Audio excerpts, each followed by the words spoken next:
E aí galera, aqui quem fala é o Guilherme e hoje eu vou estar trazendo para vocês mais um vídeo de Minecraft.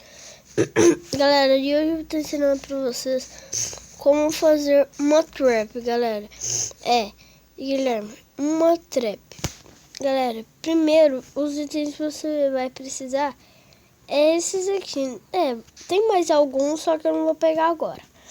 Primeiro, você vai spawnar um sugar e vai colocar um bloco para fixar ele, né? Depois vocês vão colocar esse bloco de diamante desse lado. E eu, como sou um jumento, vou ter que pegar um pistão, né? Ei, galera, meu inventário tá cheio. Calma, galera, vou pegar aqui o pistão. Aí, pronto. Galera, peguei o pistão. Agora eu vou colocar ele virado pra cá. Não. Ó, eu não pode... Oh, bosta. Ó, ele tem que estar assim, galera. Oh, bosta do cacete. Coloca assim. Depois vocês vão estar precisando de um item que acione esse pistão. Ou seja, no caso, eu prefiro uma lever, né? Peguei uma lever. E galera, vai ser meio que uma trap. Agora você pode estar quebrando isso daqui tudo. Mas galera, para ficar mais camuflado ainda, você pode pegar uma poção, tipo,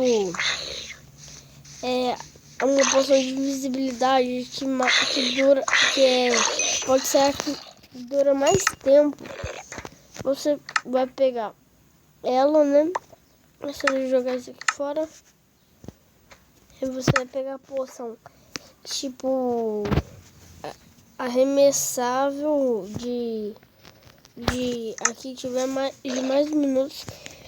E vai jogar no sugar, galera. E, ó, vocês viram que ele tava bem, tipo assim, ele tá bem descamuflado. Agora eu vou colocar aqui sobrevivências para vocês verem como que ele funciona, né, galera? Calma. Colocar aqui no sobrevivência. Opa. Vamos continuar aqui.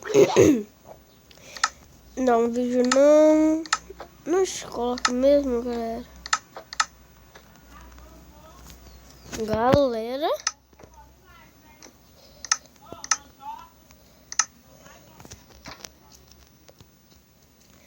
Galera, não.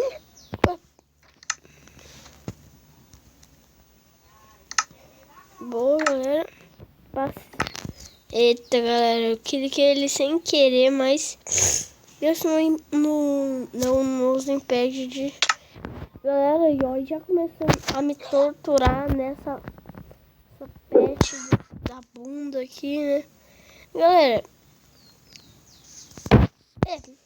esse mob é muito chato. Eu compreendo. Galera, para, sugar da bosta. Filha da mãe. Para, capeta. Mano, galera, isso daqui é muito chato mesmo. Só pra vocês que não sabem. Galera, renasci. Galera, o vídeo vai ficando por aqui. Espero que vocês tenham gostado. Se você gostou, não se esqueça do like. Valeu e fui. Tchau.